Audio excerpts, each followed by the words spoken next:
پہلے ہم اللہ کا شکر ادا کرتے ہیں کہ جس نے ہمیں دینی تعلیم حاصل کرنے کے لیے منتخب کیا۔ یہ بہت بڑی سعادت ہے کہ انسان دینی تعلیم میں مشغول رہتا ہے۔ دینی تعلیم حاصل کرنا بذات خود ایک عمل ہے، چاہے پھر اس کو حاصل ہو جائے یا نہ ہو جائے، یعنی دین کی تعلیم حاصل کرنے کی کوشش کرنا بذات خود ایک عمل ہے۔ اور اگر انسان کو دین کا علم حاصل نہ ہو جائے اس طرح سے جس طرح سے وہ کوشش کر رہا ہے، تب بھی اس کو ثواب ملے گا۔ اس لیے حدیث میں آیا من سلک طریقا یلتمس فیہ علما سہل اللہ لہ بہ طریقا الی الجنہ۔ سلک طریقا یعنی جو آدمی ایسا راستہ اختیار کرتا ہے، یلتمس فیہ علما اس میں وہ علم کی تلاش کرتا ہے، علم کو ڈھونڈتا ہے، علم کا التماس کرتا ہے، یعنی علم کی تلاش میں ہے وہ۔ اب التماس کا مطلب یہ ہے کہ تلاش کر رہا ہے، وہاں پہ حاصلہ لفظ نہیں آیا ہے کہ جس کو حاصل ہو گیا اسی کو ملے گا، اسی کو راستہ جنت کا آسان ہوگا، نہیں، بلکہ جو کوشش کر رہا ہے، جو علم حاصل کرنے کی کوشش کر رہا ہے، محنت کر رہا ہے، اس کے بعد اس کو اگر تھوڑا ہی حاصل ہو رہا ہے، سہل اللہ لہ بہ طریقا الی الجنہ، اللہ تعالیٰ اس علم کے ذریعے، اس تلاش کے ذریعے اس کا جنت کا راستہ آسان کر دیتا ہے۔ کیا مطلب جنت کا راستہ آسان کر دیتا ہے؟ یعنی کہ اس کو وہی کام آسان ہو جاتے ہیں جو جنت تک لے جانے والے۔ تو اس اعتبار سے جو ہے ہمارے لیے بڑی سعادت مندی کی بات ہے کہ ہم ان ساری چیزوں میں مشغول رہتے ہیں۔ اللہ سے ہم دعا کرتے ہیں کہ اللہ تعالیٰ ہمارے لیے علم حجت بنائے، ان یجعل هذا العلم حجۃ لنا۔ اس لیے علماء سلف اس طرح کے الفاظ استعمال کرتے تھے جب علم حاصل کرتے تھے، یا علم حاصل کرنے کے بعد بھی، علم حاصل کرنے کے دوران بھی، علم کی تبلیغ کے دوران بھی وہ اس طرح سے دعا اکثر کیا کرتے تھے کہ اللہم اجعل هذا العلم حجۃ لنا، ہمارے لیے اس علم کو حجت بنا، لا علینا، ہم پر اس علم کو حجت نہ بنانا، یعنی ہمارے لیے باعث وبال نہیں بنانا ہے، بلکہ ہمارے لیے باعث خیر بنانا۔ تو اللہ سے ہم دعا کرتے ہیں اللہ تعالیٰ ہمیں یہ علم جو ہے ہمارے لیے آخرت میں نجات کا ذریعہ بنائے۔ اور جس کتاب کو ہم پڑھنے جا رہے ہیں وہ ایک ایسی کتاب ہے،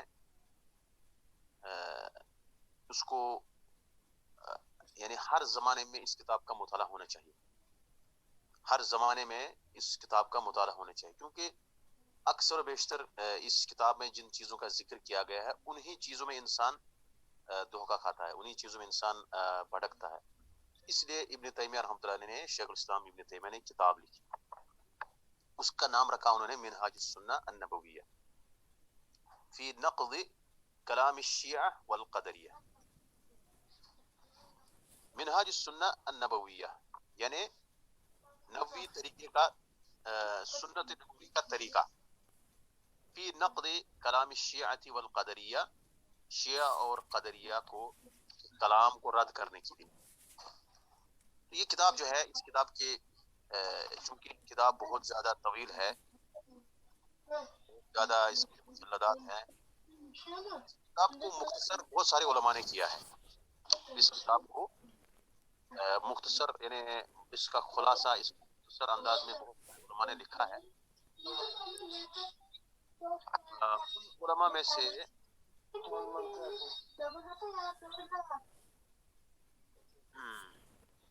ان علماء میں سے جن علماء نے اس کتاب کو مختصر کیا ہے، ان میں سے سب سے پہلے امام ذہبی ہے، امام الذہبی ہے، جنہوں نے کتاب لکھی المنتہی من منہاج الاعتدال، انہوں نے مختصر اس کتاب کو کیا۔ اسی طرح سے اس کتاب کا اور خلاصہ کیا گیا، اس کو مختصر کیا گیا، جو ہمارے پاس یہ کتاب ابھی جو اس کو ہم پڑھ رہے ہیں، پڑھنے جا رہے ہیں، ملخص منہاج السنہ، یہ ہماری کتاب ہے جو آج ہم انشاءاللہ جس کی شروعات ہم آج کر رہے ہیں، ملخص منہاج السنہ النبویہ۔ یہ کتاب جو ہے کس کی ہے، اس کا ہمیں آگے ذکر کرنا ہے، شیخ حسن کی ہے۔ اس کے بعد تیسرے نمبر پر جو کتاب جس کا اختصار کیا گیا ہے وہ ہے، وہ بھی اسی زمانے کے ایک عالم ہے، انہوں نے اس کا اختصار کیا جن کا نام ہے عبداللہ الغنیمان، عبداللہ الغنیمان، اور انہوں نے اس کتاب کا نام رکھا مختصر منہاج السنہ۔ اور بھی لوگوں نے یہاں پہ ایک دکتور ہے، وہ بھی بڑے عالم ہیں، دکتور عبداللہ البراق، انہوں نے التقریب لمنہاج السنۃ النبویہ ایک کتاب لکھی، یعنی انہوں نے اس کا خلاصہ کیا ذکر منہاج السنہ نبویہ کا۔ المہم مقصود یہاں پر یہ ہے کہ کتاب کا اہتمام کیا، انہوں نے اس کتاب کو پڑھا، پڑھنے کے بعد انہوں نے اس کو خلاصہ بیان کیا، خلاصہ وہی آگے ابھی جو میں کہہ رہا ہوں اس بات کو آپ دھیان دیں، کیونکہ ایک مقدمہ ہے اور مقدمہ بہت ضروری ہوتا ہے ہر کتاب کا۔ اس کتاب کا اصل نام کیا ہے؟ کتاب کا نام، ہمارے پاس جو کتاب ہے اس کا نام ہے ملخص منہاج السنہ النبویہ۔ کس کی کتاب ہے یہ؟ اس کا مؤلف کا نام جو ہے عبد الرحمن بن حسن بن شیخ الاسلام محمد بن عبد الوہاب، یعنی کتاب جو ہے، جو ہم کتاب، جس کتاب کو ہم پڑھنے جا رہے ہیں، اس کا نام ہے ملخص منہاج السنہ النبویہ۔ اب کتاب کے نام سے ہی پتہ چلتا ہے کہ کتاب کی اصل کیا ہے، لیکن یہاں پہ پہلے آپ مؤلف کا نام یاد رکھیے، مؤلف ہے عبد الرحمن بن حسن، کیا نام ہے؟ عبد الرحمن بن حسن۔ ہاں، یہ اسی مقدمے میں لکھا ہے۔ دیکھو جو ہمارے پاس پی ڈی ایف آپ نے بھیجا، اس کا میں نے مطالعہ کیا تھا، کل میں مطالعہ کر رہا تھا، تقریباً شروع صفحے سے لے کر 45 پیج تک اس میں یہی چیزیں ہیں جو میں ابھی ذکر کرنے چاہ رہا ہوں، یعنی اس میں مطلوب یہی ہے جو میں آپ کو بتا رہا ہوں ابھی زبانی۔ پھر انشاءاللہ 45 پیج سے ہم سیدھا پہلا نمبر درس جو ہے کتاب کا اصل جو ہے شروع کریں گے، لیکن وہاں تک کیا چیز ضروری ہے وہ میں آپ کو بتانے جا رہا ہوں، ابھی بتا رہا ہوں۔ اہم چیز یہ ہے کہ آپ سب سے پہلے کتاب کا نام یاد رکھیں، کتاب کا نام ہے ملخص منہاج السنۃ النبویہ، اس کے مؤلف ہیں عبد الرحمن بن حسن بن محمد بن عبد الوہاب، یعنی محمد بن عبد الوہاب معروف شخصیت ہے، انہی کے پوتے ہیں، پوتے مطلب ہوتا ہے عربی میں اس کو کہتے ہیں سبت، جیسے سبت رسول اللہ صلی اللہ علیہ وسلم، حسن حسین جو ہے سبتا رسول اللہ صلی اللہ علیہ وسلم، یہ نبی صلی اللہ علیہ وسلم کے پوتے ہیں، پوتا آپ جانتے ہیں۔ تو یہاں جو لکھنے والا ہے، اس کتاب کا ملخص کرنے والا ہے، وہ ہے شیخ عبد الرحمن بن حسن بن محمد بن عبد الوہاب، اتنا نام آپ یاد رکھیے۔ اس کے بعد یہ تو کتاب کا نام ہے اور اس کتاب کے مؤلف کا نام ہے۔ اب اس کے بعد جو اگلا پوائنٹ ہے وہ کیا ہے کہ اصل کتاب کیا ہے، اس کتاب کی اصل کیا ہے، کیونکہ ہمیں پتا ہے کتاب اصل جو ہے کتاب ملخص ہے، مختصر ہے کسی کتاب کا۔ یہاں پر اصل کتاب ہم نے جو پہلے ہی کہا، اشارہ کیا، منہاج السنۃ النبویہ فی نقد نون قاف ضاد فی نقد کلام الشیعہ والقدریہ۔ نام سے پتہ چلتا ہے کہ کتاب کا مقصد، مضمون کیا ہونا چاہیے۔ نام سے آپ کو سمجھ آ رہا ہے کہ اس کتاب کے نام سے ہی جو ہے پتہ چل رہا ہے کہ اس کتاب کا مضمون کیا ہے، اس کتاب کا اس کا عنوان کیا ہونا چاہیے، یعنی اس عنوان تو یہ ہے، لیکن اس کتاب کا مضمون کیا ہے۔ مضمون آپ سمجھتے ہیں کہ اس کے اندر کیا چیز ہو سکتی ہے، کہ کس چیز کے متعلق کتاب لکھی گئی ہے، یہ آپ کے جب نام آپ اس کتاب کا پڑھتے ہیں تو اسی سے پتہ چل جاتا ہے۔ کوئی بتا سکتا ہے آپ میں سے کہ اس منہاج السنۃ النبویہ فی نقد کلام الشیعہ والقدریہ، اس میں روافض اور قدریہ کا رد ہے۔ آپ دیکھیں گے کہ جیسے آج کے زمانے میں کوئی کتاب لکھتا ہے، آج کے زمانے میں کوئی آدمی جو گمراہ ہے، کوئی ضال آدمی ہے، کوئی مبتدع ہے، وہ کوئی کتاب لکھ رہا ہے، اس کتاب میں وہ شرکیات اور جو ہے منکرات اور بدعات وغیرہ لکھتا ہے، پھر کوئی شخص، کوئی عالم اس کے جواب میں رد لکھتا ہے، جیسے آج کل کے زمانے میں ہوتا ہے، ایسا پہلے سے ہی آیا ہے، پہلے زمانے میں بھی ایسا ہوتا تھا۔ پہلے زمانے میں کیا ہوا کہ یہ کتاب کیوں جو ہے ضرورت پڑی ابن تیمیہ کو لکھنے کی، یعنی آپ سمجھ سکتے ہیں کہ آپ اس کتاب کا سبب تالیف کیا ہے یا وجہ تالیف کیا ہے، اس کا ریزن کیا ہے لکھنے کا۔ نام تو ہم نے دیکھا، سنا آپ نے، منہاج السنۃ النبویہ فی نقد کلام الشیعہ والقدریہ، یعنی نبی سنت نبی کا، یعنی سنت کا طریقہ، کس بارے میں ہم نے جب سنت کا طریقہ اپنایا تو آٹومیٹکلی جو ہے وہ طریقہ شیعہ یعنی روافض اور قدریہ جو ہے ان کے کلام کو رد کرتا ہے۔ یعنی آپ جب سنت کے طریقے پہ چلیں گے، اس منہاج پہ چلیں گے، اس طریقے پہ چلیں گے جو سنت کا طریقہ ہے، جو صحابہ کا طریقہ ہے، تو ظاہر سی بات ہے کہ آپ ان لوگوں کا بالکل الٹا کرتے ہیں یا ان لوگوں کے خلاف ہو جاتے ہیں یا ان لوگوں کا کی مخالفت کر رہے ہیں جو سنت پر نہیں چلتے ہیں. اب اس میں سب سے پہلے جو چیز آتی ہے، یعنی سب سے پہلے میں یہ نہیں کہوں گا کون آتے ہیں، اس میں خوارج بھی آتے ہیں اور شیعہ بھی آتے ہیں، جو سب سے اسلام کے مین دو فرقے ہیں. اسلام کے اندر جو سب سے پہلے دو فرقے ظاہر ہوئے وہ تھے مطلب شیعہ اور خوارج. لیکن یہاں پر شیعہ اور قدریہ کا ذکر ہے، کیونکہ قدریہ بھی ایک ایسا فرقہ آیا جیسے ہم نے پڑھا ہوگا یا آپ پڑھیں گے انشاءاللہ کہ اول من قال بالقدر معبد الجہنی، جیسے حدیث جبریل میں آپ نے کلیہ صرفیہ میں دکتور عبداللطیف الکندی حفظہ اللہ کے پاس پڑھا ہوگا کہ اول من قال بالقدر معبد الجہنی.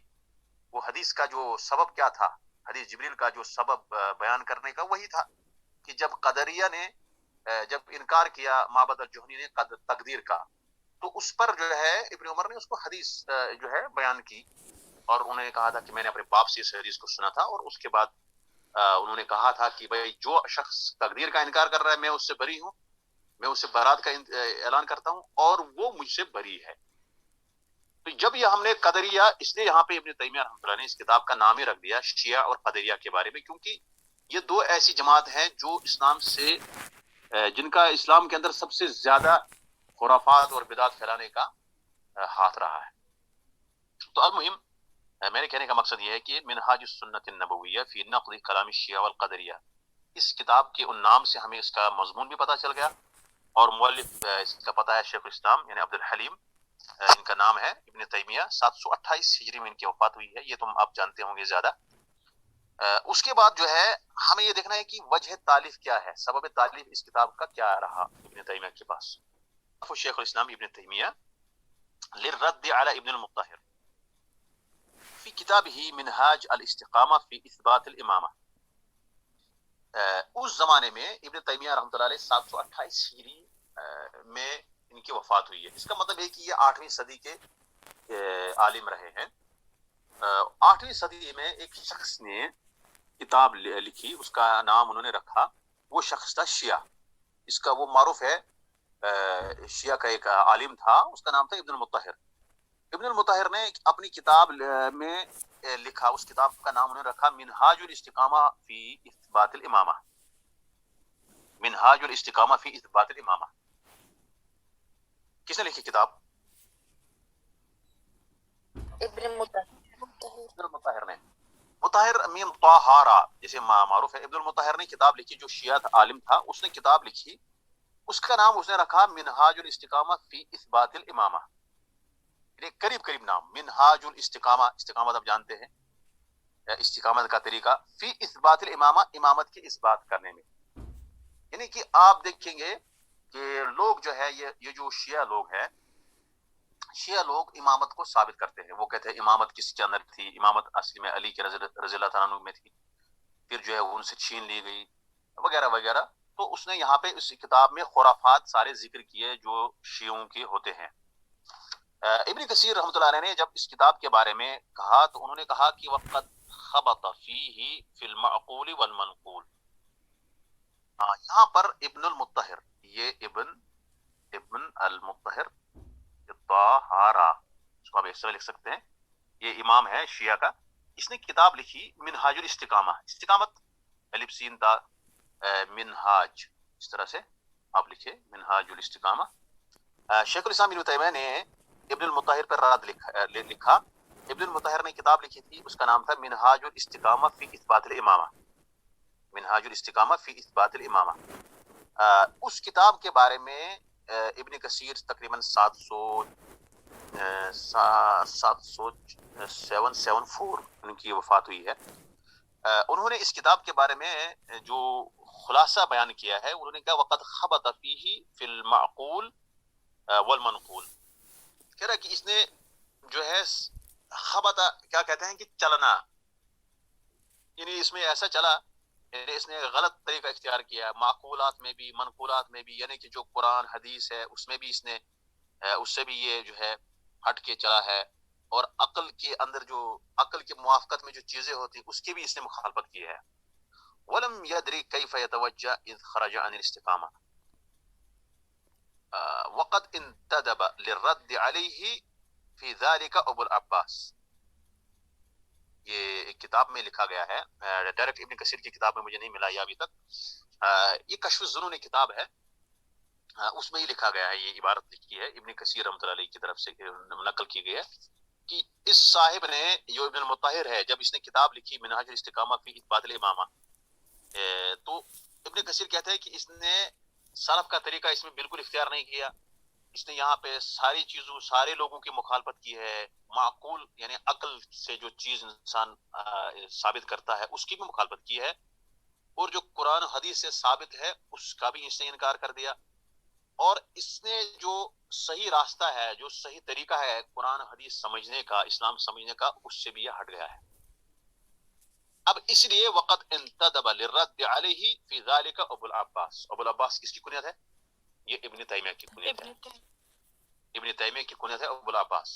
ابو العباس عبد الحلیم شیخ الاسلام ابن تیمیہ، انہوں نے اس شخص کا جو ہے رد کیا، اس شخص کو رد کیا.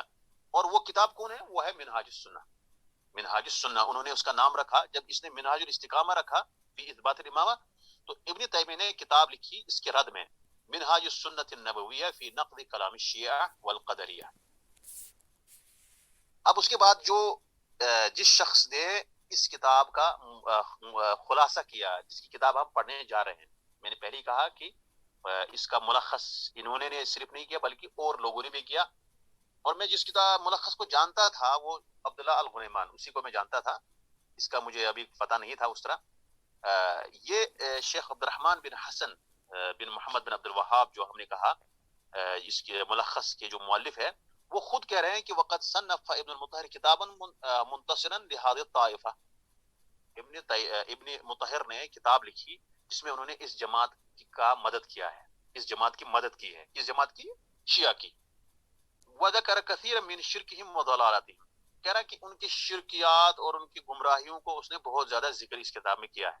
لیکن رد علیہ شیخ الاسلام ابن تیمیہ بکتاب سماہ منہاج السنہ، سماہ منہاج السنہ. یعنی شارٹ میں آپ نام کہہ سکتے ہیں کتاب کا منہاج السنہ.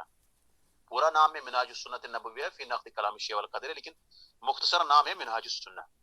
تو منہاج السنہ جب آپ سنیں گے تو اس کا مطلب ہے کہ وہ یہ کتاب ہے. اور وہ کہہ رہے کہ فصار علما للموحدین. یہ اسی انہی تقریباً شروع سے لے کر 45 پیج تک یہ میں نے جو ہے اس کا خلاصہ ذکر کیا ہے آپ لوگوں کو، اسی میں سے میں نے کوٹ کیا.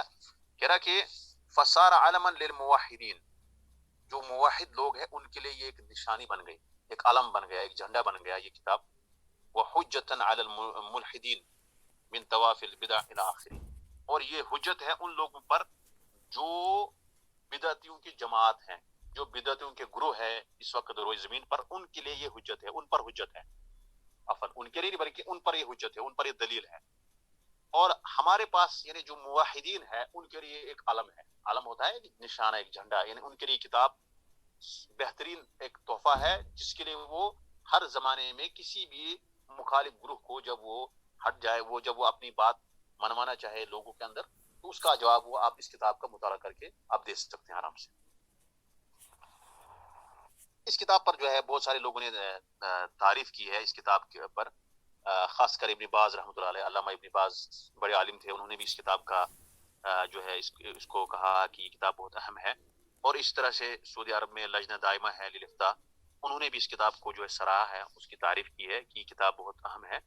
اب دیکھیں جب جہاں تک خلاصے کی بات ہے، جہاں تک خلاصہ جو ہے ملخص کی بات ہے، ملخص میں کیا ہوتا ہے؟ جیسے میں نے ایک کتاب کا ملخص کیا تھا، شیخ الاسلام ابن تیمیہ کی کتاب کا میں نے خلاصہ کیا تھا. تلخیص، اس کا نام نے رکھا تلخیص فی قاعدہ جلیلہ فی التوسل والوسیلہ. تقریباً وہ کتاب جو چھپی ہے اس کے اندر تقریباً 250 پیج ہے. جو کتاب چھپی تھی میں نے اس کو 330 صفحات میں نے اس کا ملخص کیا ہے. مجھے وہاں لگا کہ ملخص کرنے والے کے اندر یہ ایک الگ فن ہے. ہر کوئی ملخص جو ہے نہیں کر سکتا ہے، کیونکہ اس میں اس کو یہ پتا کرنا ضروری ہے، اس کو پتا ہونا چاہیے بہت ساری چیزوں کے بارے میں، بہت ساری چیزوں کے بارے میں پتا ہونا ضروری ہے. کس چیز کو چھوڑنا ہے، کس چیز کو کٹ کرنا ہے، کس کو رکھنا ہے، کس کو ترتیب دینا ہے، یہ اس چیز کا نام ہے ملخص. ملخص کا مطلب ہوتا ہے کہ آپ سمرائز کرتے ہیں کسی چیز کو، آپ 3-4 صفحے کو آپ 3-4 سطر میں 5 سطر میں آپ بیان کرتے ہیں، اور اس میں آپ کو وہ ساری چیز آنی چاہیے جو مطلوب ہے. جیسے کہ مثال کے طور پر کوئی جنگ احد کا مطلب بیان اس کے بارے میں ذکر کرتا ہے، جنگ احد کے بارے میں. اب جنگ احد کے بارے میں بہت ساری کتابیں لکھی گئی ہے، اس میں کتابیں بھی لکھی گئی ہے. میرے پاس ایک کتاب تھی 100 شاید 200 پیج کی کتاب تھی. اب جنگ احد آپ جو ہے امتحان میں اگر آپ سے کہا جاتا ہے کہ احد پر جنگ احد کے بارے میں آپ مختصر نوٹ لکھیے، تو آپ لکھتے ہیں ایگزام میں 1-2 پیج پر یا 3 پیج پر. تو آپ کو جو ہے اس میں اہم چیز آپ ذکر کرتے ہیں، اہم چیز آپ ذکر کرتے ہیں. لیکن اگر جب آپ تفصیل میں جائیں گے تو اس کے 200 پیج 300 پیج کی ضرورت ہے، اس میں پیجز کی ضرورت ہے، 300 400 کی بھی صفحات ضرورت پڑے گی، کیونکہ اس کے اندر دیکھنا ہے ہر چیزیں جو ہوا ہے اس میں. تو اسی اعتبار سے کتاب کو جب انسان ملخص کرتا ہے، اس کے لیے سب سے پہلے علم ہونا چاہیے. جس موضوع پر وہ جس کتاب لکھی گئی ہے اس موضوع کے بارے میں اس کا علم ہونا ضروری ہے. اب اگر کوئی خالی کسی کتاب کو پڑھ رہا ہے اور پڑھنے کے بعد خلاصہ بیان کر رہا ہے، وہ کافی نہیں ہے، وہ کافی نہیں ہے، بلکہ اس کو کافی اصطلاحات وغیرہ جو اس فن کے اندر ہیں وہ انہیں پتہ ہونا چاہیے. تو اس بارے میں جو ہے میں نہیں کہہ سکتا ہوں کہ یہ جو کتاب ہم پڑھ رہے ہیں یہی سب سے زیادہ افضل ہے، یہ میں تو کہہ نہیں سکتا، کیونکہ اس کے لیے مجھے کمپیئر کرنا پڑے گا. ہمارے پاس جو کتاب ہے شیخ عبداللہ الغنیمان کی، وہ بھی مختصر منہاج السنہ میرے پاس ہے، اس سے زیادہ صفحات میں ہے. لیکن جن لوگوں نے اس کتاب کو منتخب کیا انہوں نے پڑھا ہوگا، انہوں نے اس کو دیکھا ہوگا کہ اس کے اندر کچھ ایسی چیزیں ہیں جو اس کتاب کو پڑھنا چاہیے، اس کو اپنے پاس جو ہے رکھنا چاہیے.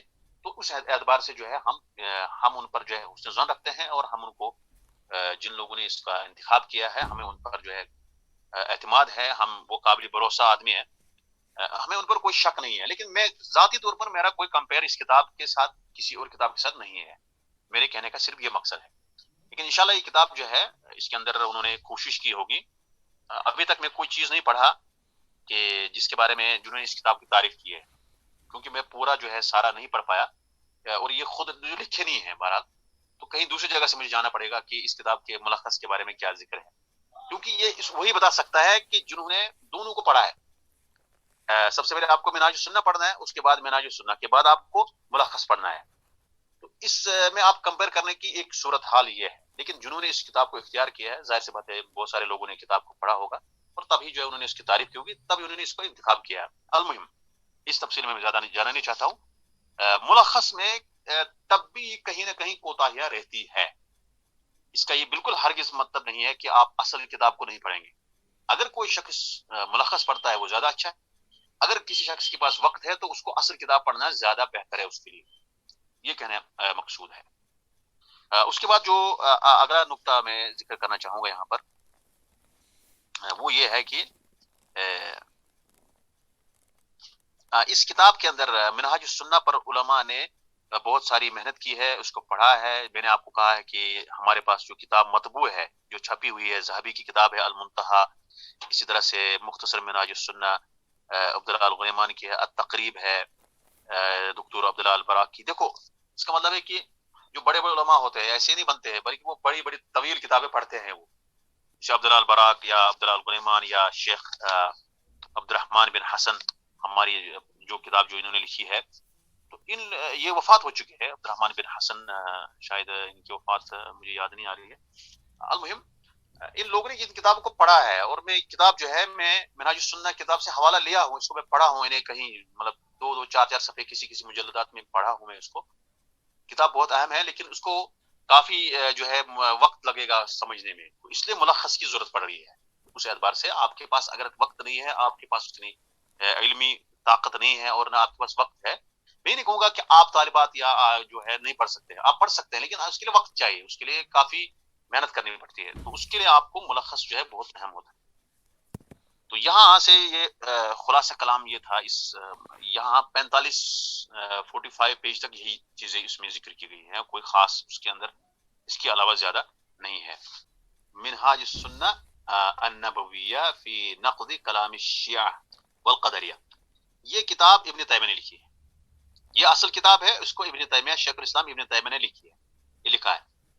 اور جو ملخص ہے، ملخص اس کا وہ کتاب عبد الرحمن بن حسن نے لکھی ہے. میں آپ کو یہ بتاؤں گا کہ یہ کتاب شیخ کی وفات ہوئی ہے 1285 1285 ہجری میں. 1285 ہجری میں. آج کتنا ہے؟ 1443. یہ 1285 میں ان کی وفات ہوئی. انہوں نے یہ کتاب کو لکھا تھا، ہاتھ سے لکھا تھا، پھر رکھا تھا ایک لائبریری میں. علماء کرام کا طریقہ ہے کہ کتاب لکھتے تھے، اور اب چونکہ چھپوانے کے لیے اس کے لیے تھوڑی سی مطلب مال کی ضرورت پڑتی ہے، تھوڑا سا اور بھی چیزیں چاہیے. آپ کون ہیں؟ ہمیں پتہ بھی نہیں ہے آپ کون ہیں. آپ کتاب لکھ رہے ہیں، آپ کا تعارف بھی تھوڑا سا ہونا چاہیے لوگوں کے اندر.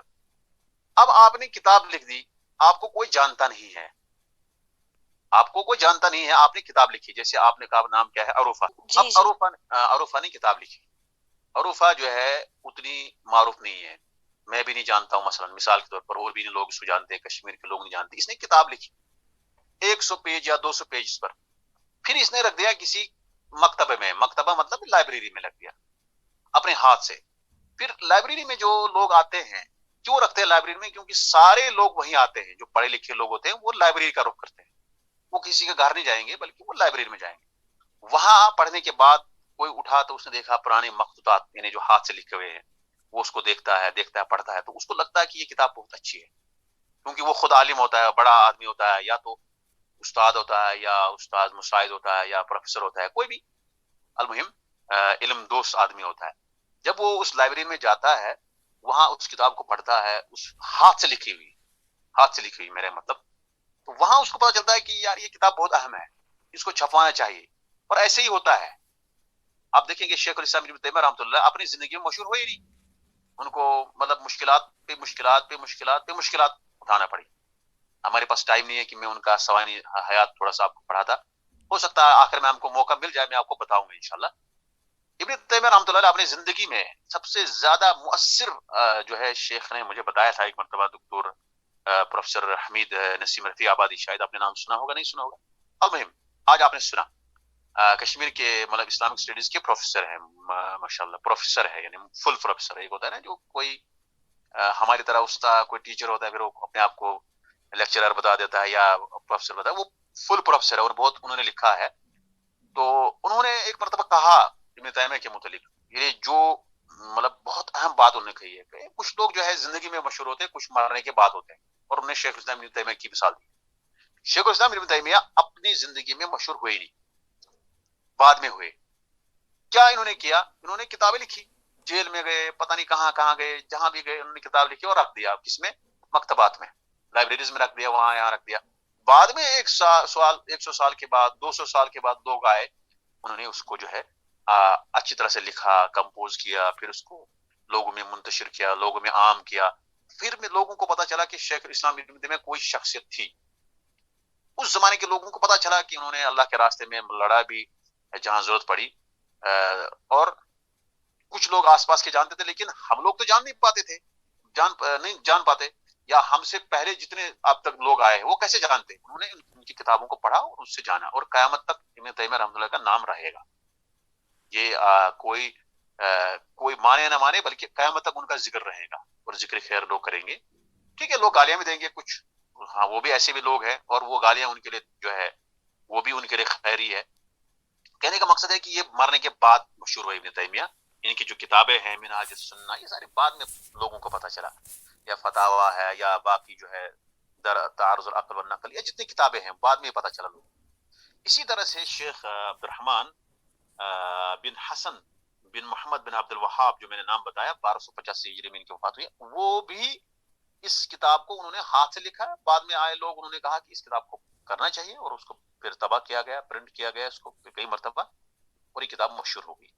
تو یہاں انہوں نے یہ جو ہے، مجھے نہیں لگتا ہے کیا انہوں نے ایسا ہی نام رکھا تھا ملخص منہاج السنہ، مجھے واللہ عالم پتہ نہیں ہے، لیکن ہمارے فرنٹ پیج پہ یہی لکھا ہوا ہے، ملخص منہاج السنہ لابی العباس ابن تیمیہ. لیکن ایسا نہیں ہونا چاہیے. کیوں؟ کیونکہ ملخص جو ہے کس کی ہے؟ ملخص کس نے کیا؟ ملخص تو یہ عبد الرحمن نے کیا، شیخ عبد الرحمن نے کیا. تو اصل یہ ہونا چاہیے ملخص منہاج السنہ للشیخ العلامہ عبد الرحمن بن حسن، لیکن لکھنے والے نے لکھا ہے ملخص منہاج السنہ لابی العباس ابن تیمیہ. خیر بہرحال ایسا جو ہے نہیں ہونا چاہیے. صحیح نام یہ ہے کہ ملخص منہاج السنہ للشیخ عبد الرحمن ابن حسن، یا ایسا ہونا چاہیے ملخص منہاج السنہ، تلخیص الشیخ علامہ عبد الرحمن ابن حسن ہونا چاہیے. اور اصل کتاب کس کی ہے؟ اصل کتاب جو ہے منہاج السنہ ہے. ملخص کو چھوڑ دیجیے آپ اور منہاج السنہ کو آپ جو ہے بریکٹ میں کر دیجیے. منہاج السنہ ابن تیمیہ کی کتاب ہے، اور ملخص منہاج السنہ یہ شیخ عبد الرحمن بن حسن کی ہے، جس کو ہم پڑھ رہے ہیں. ہم ملخص پڑھ رہے ہیں کہ اصل پڑھ رہے ہیں. اور اس منہاج السنہ کی اصل کتاب کون ہے؟ جو میں نے آپ کو ابھی تک بتایا، وہ بات میں جو سمجھانے جا رہا ہوں وہ بات سمجھ لو. ملخص منہاج السنہ ہم پڑھ رہے ہیں، یہ 200 پیج ہے ہمارے پاس. یہ جو ہے انہوں نے لکھا تھا اپنے ہاتھ سے شیخ عبد الرحمن نے، اور کسی جگہ پہ رکھ دیا تھا. پھر ایک آدمی آیا، اس نے تحقیق کیا اس کو. تحقیق کہاں ہے؟ اس کی تحقیق ہے، یہ لکھا ہے نیچے اسی فرنٹ پیج پہ لکھا ہوا ہے تحقیق عبد الالہ بن عثمان الشایع. عبد الالہ اس نے تحقیق کیا اس کتاب کو. دیکھیں انشاءاللہ ایک کتاب آئے گی میری، وہ بھی اسی طرح سے میں نے ایک کتاب کو تحقیق کیا. وہاں اوپر نام کتاب کا لکھا، ہم نے کیسے لکھا؟ جو کس کی کتاب ہے اس کا ہم نے نام لکھا. نیچے ہوتا ہے تحقیق، یعنی کس نے اس کتاب کو کمپوز کیا. یہ پرانے زمانے کے ہاتھ سے لکھی ہوئی تھی، کس نے اس کو جو ہے اچھی طرح سے لکھا، کس نے اس کی عبارت کو درست کیا، اس کو پڑھا، اس کے اندر جو ہے کہیں غلطیاں تھی اس کو ظاہر کیا، اس کو تصحیح کیا، اس کو ترتیب دی. اس کا مطلب ہوتا ہے تحقیق. تحقیق مطلب ہوتا ہے ریسرچ، یعنی اس کا ریسرچر کون ہے؟ عبد الالہ ہے. لیکن کتاب کس کی ہے؟ کتاب ہے شیخ عبد الرحمن کی. تو اس کو ترتیب کو آپ سمجھے. پہلے آپ ملخص منہاج السنہ کس کی کتاب ہے؟ عبد الرحمن کی. اور منہاج السنہ اس کتاب کی اصل ہے منہاج السنہ، کیونکہ اس کو جو ملخص جو کیا گیا ہے، اس کا جو مختصر کیا گیا ہے، وہ اس کتاب کو کیا گیا، وہ منہاج السنہ کو کیا. منہاج السنہ کس کی کتاب ہے؟ منہاج السنہ ابن تیمیہ نے کیوں لکھی؟ اس نے رد کیا اس کس کو؟ ابن المطہر کو. مطہر کون تھا؟ رافضی تھا، جس نے کتاب لکھی. اس کتاب کا نام کیا تھا؟ بس یہی ہے. یہ خلاصہ کلام ہے اس آج کے درس کا. یہی میں ابھی تک کہہ رہا تھا آپ کو. اس کے بعد جو میں نے بتایا وہ علماء کا ایک طریقہ رہا ہے کہ اس کتاب کے بارے میں کیا آپ کا خیال ہے. جو ابن المطہر نے کتاب لکھی اس کے بارے میں کیا خیال ہے؟ اس کے بارے میں ہمارا خیال ہے کہ اس نے اس کو خرافات سے بھرا ہوا تھا، شرکیات سے بھرا ہوا تھا، اور اس نے امامت کو ثابت کرنا چاہا اور باقی خرافات اس میں ذکر کیے. لیکن مرکز جو تھا، یعنی مین جو اس کا فوکس کس پر تھا؟ امامت کو ثابت کرنے پر، اپنی رافضیت کے اس مسلک کو ظاہر کرنے پر. تو ابن تیمیہ نے اس پر رد کیا. ابن تیمیہ نے اس پر رد کیا، اور رد کرنے کے بعد ہمارے پاس جو کتاب آئی وہ آئی منہاج السنہ. اور اس منہاج السنہ کو مختصر کس نے کیا؟ بہت سارے علماء نے کیا. ان میں سے ایک عالم ہے عبد الرحمن بن حسن بن محمد بن عبد الوہاب. انہوں نے اس کو نام رکھا ملخص منہاج السنہ. یہاں تک جو ہے اس کا ذکر ہوا ہے. دیکھو یہ مقدمہ جو ہے یہ یاد رکھنا ضروری ہے. مقدمے میں آپ کو کیا رکھنا یاد ہے؟ مقدمے میں آپ میں کچھ کتابیں آپ کو یاد رکھنا ہے. دیکھو میرے جو لکھا ہے ہاتھ سے، میں ہو سکتا ہے اس کو میں آپ کو سینڈ کر دوں انشاءاللہ. میں نے ایک ورقہ بنایا ہوا ہے چھوٹا سا، میں اس کو سینڈ کرتا ہوں. امید کرتا ہوں کہ آپ کو یہ جو لکھا ہوا ہے یہ سمجھ آ جائے گا انشاءاللہ. اور یہی خلاصہ ہے. خلاصہ یہاں پر ہو چکا ہے. کچھ باتیں ہیں، میں نے آپ کو کہا ابن تیمیہ رحمۃ اللہ علیہ کا ہمیں اس کا جو ہے تھوڑا سا پڑھنا تھا. اور شیخ ان کا نام عبد الرحمن بن حسن کا بھی ایک مطلب انہوں نے جو ہے بایو ڈاٹا دیا ہے. ان کی بایوگرافی دی ہے یہ 45 پیج میں. لیکن ابھی ہمارے پاس یہ ٹائم نہیں ہے، اور یہ ہمارا ہونا چاہیے پتا کہ مؤلف کے بارے میں کیا ہونا چاہیے پتا. لیکن خلاصہ کلام ہے کہ مؤلف جو ہے اس کا عقیدہ صحیح ہے، یہ سلفی العقیدہ ہے، اس کے اندر عقیدے میں کوئی خلل نہیں ہے. اور یہ کتاب کا خلاصہ کرنا یہ اس بات کی سب سے بڑی دلیل ہے کہ یہ صحیح عقیدے پر ہے. لیکن پھر بھی اگر آپ چاہیں کہ ہمیں اس کے بارے میں پتہ ہونا چاہیے، فی الحال ہم اس میں نہیں جائیں گے. فی الحال نہ ہم شیخ الاسلام ابن تیمیہ کے بارے میں پڑھیں گے، نہ پڑھیں گے شیخ عبد الرحمن بن حسن کے بارے میں. یہ انشاءاللہ آخر میں زندگانی رہی تو انشاءاللہ آخر میں وقت ملا تو آخر میں ہم اس کو تھوڑا سا شارٹ میں میں آپ کو بتا دوں گا انشاءاللہ. وہ آخری درس ہوگا اس کے بارے میں اگر ہمیں موقع ملا. آگے ہم درس جو ہے ابھی جس درس کو ہم پڑھنے جا رہے ہیں وہ ہے پیج نمبر 45. ہر دن ہمیں 3 صفحے جو ہے پڑھنا ہے، تب ہمیں صحیح ہوگا. بات میں تھوڑا سا اس کو دیکھ رہا تھا. 3 پیج یعنی کتاب کے اندر ہمارے پاس 45 ہے، 46 ہے، 47 ہے. یہ ایک درس ہمارا رہے گا. اور اسی طرح سے اگلے درس میں پھر 3 پیج ہمیں، یعنی ہر روز ہمیں 3 پیج اس کتاب کا پڑھنا ہے، تب ہمیں یہ کتاب ختم ہوگی. کیونکہ 169 تک ہمیں پڑھنا ہے، کیونکہ اس کے بعد جو ہے اس کا کیٹلاگ ہے، یعنی فہرست ہے وغیرہ ہے، وہ ہمیں ضرورت نہیں ہے. ہمیں 45 پیج سے لے کے 169 تک جانا ہے، اور اس کتاب کے اندر کیا ہے محتوا وہ بہت ضروری ہے. لیکن آج میں نے جو بتایا یہ بھی بہت ضروری ہے، کیونکہ پہلے کتاب کیا ہے، اس کا اصل کیا ہے، اس کا مؤلف کیا ہے، اس کے اندر کیوں لکھا اس نے، اس کے اندر کیا وہ کر رہا تھا، کوشش کر رہا تھا، وہ ملخص کرنے والا کون ہے، اور تحقیق کرنے والا کون ہے. تحقیق کرنے والا عبداللہ ہے، اس کو بھی آپ یاد رکھیں گے. جو فرنٹ پیج پہ ہے اس کو آپ غور سے دیکھیں گے. فرنٹ پیج جو آپ پہ ہے اس کو کہتے ہیں عربی میں صفحۃ الغلاف، اور صفحۃ الغلاف کو آپ اچھی طرح سے دیکھیں گے، اور جو ہے اس کے اندر جو معلومات ہے وہ آپ کو یاد کرنا ہے.